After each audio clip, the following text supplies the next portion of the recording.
Most people think intelligence is about how much you know. But the wisest people in history knew the truth. Real intelligence is the ability to master yourself, face reality, and grow stronger from every challenge. That's why Stoic wisdom has survived for thousands of years, because it reveals the signs of a mind that is truly powerful. In this video, you'll discover 6 subtle signs that show you're far more intelligent than you realize. And the first sign is also the hardest one to achieve. The ability to control yourself when the world around you tries to pull you apart. One of the clearest signs of true intelligence is the ability to master yourself.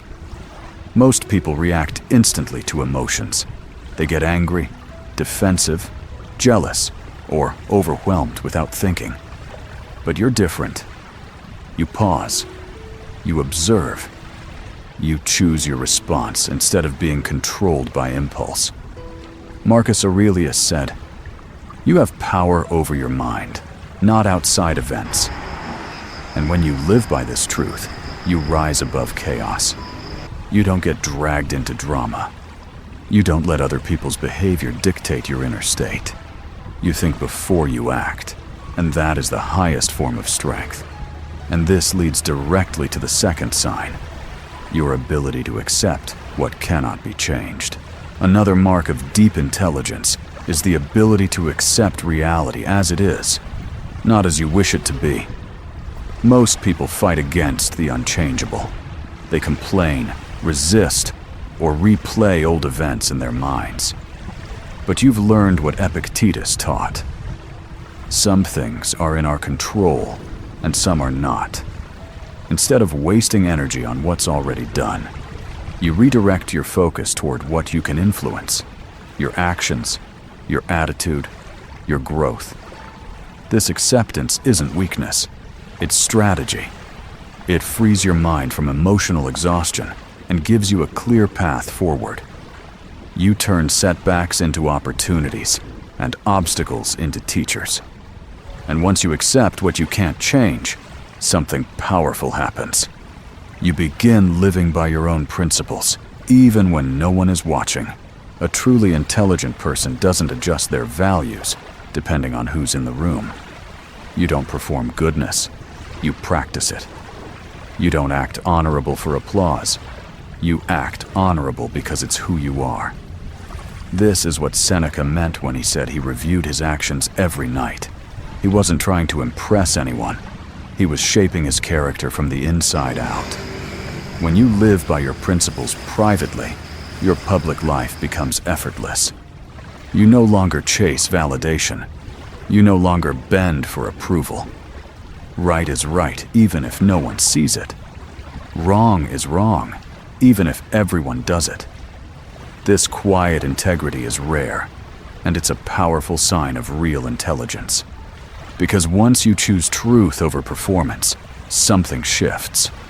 You develop the courage to face reality exactly as it is. Which brings us to one of the strongest signs of real intelligence is the ability to face the truth, even when it's uncomfortable, painful, or inconvenient. Most people avoid truth because it demands change. Illusion lets them stay exactly where they are. But not you. You choose the honest mirror over the flattering one. You're willing to admit your flaws, confront your patterns, and see the world as it actually is, not as you wish it to be.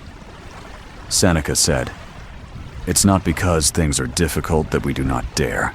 It's because we do not dare that things are difficult."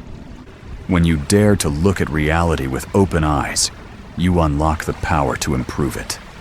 Truth may sting at first, but illusion destroys slowly.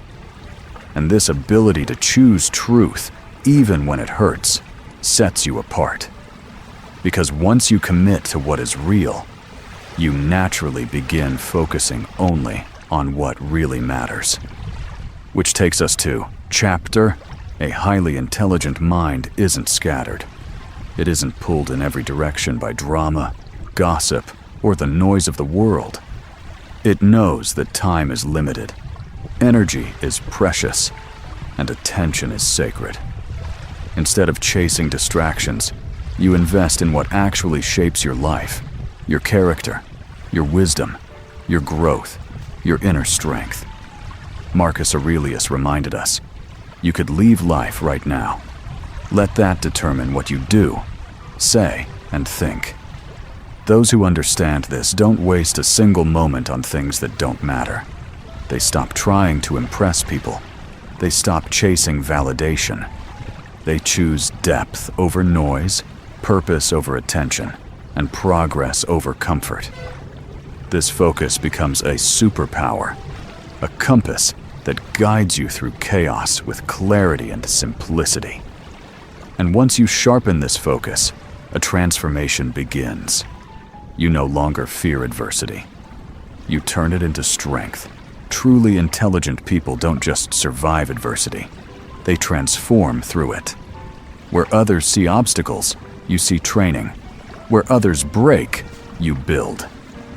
This is the Stoic idea of amor fati, loving your fate, not just accepting it. Epictetus said that life gives each person the opponent they need in order to grow. Not to punish you, but to prepare you. Every setback sharpens your discipline. Every heartbreak deepens your character. Every failure strengthens your resilience. Instead of asking, "Why is this happening to me?" you learn to ask, "How can this make me better?"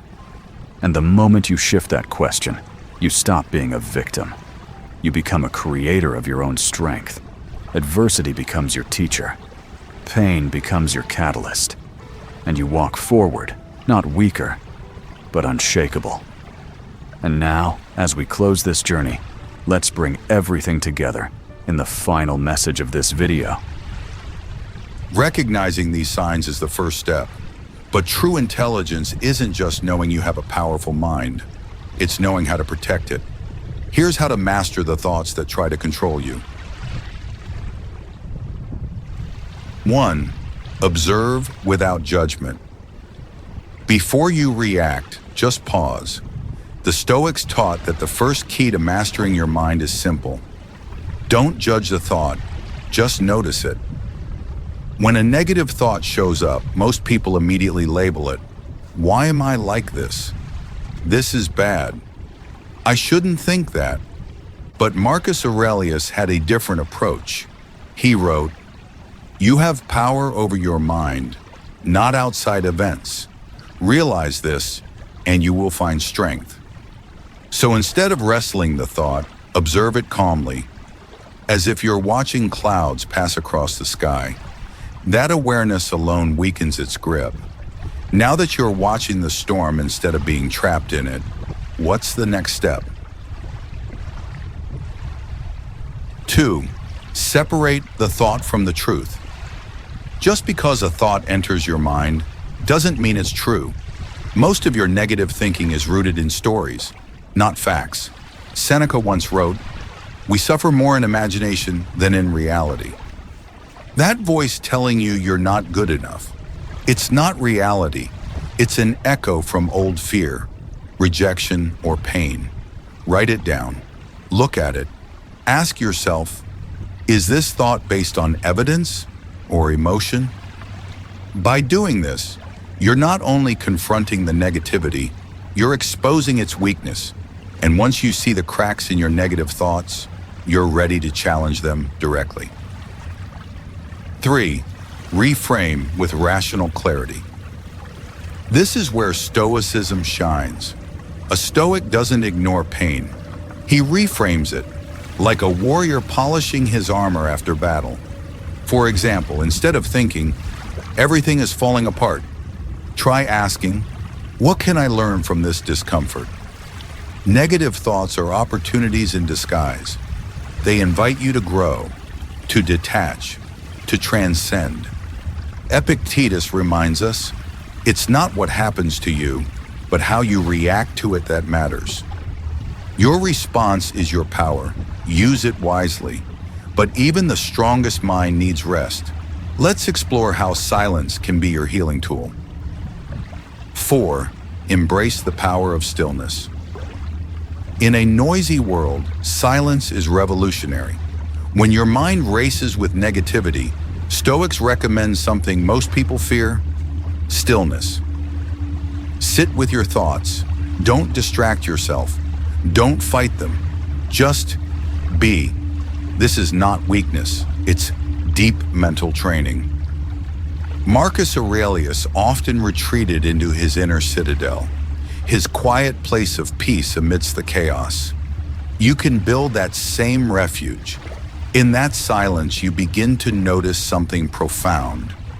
Negative thoughts lose their poison when you stop feeding them attention.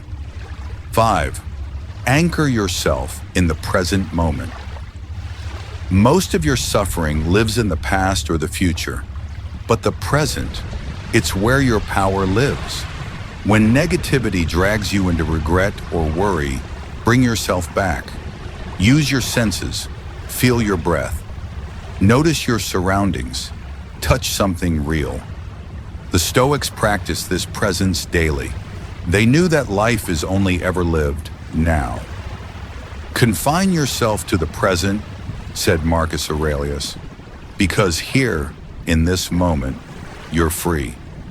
And with presence, you unlock perhaps the most Stoic response to negativity of all. 6. Choose acceptance over resistance.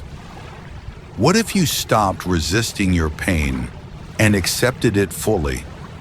This doesn't mean giving up.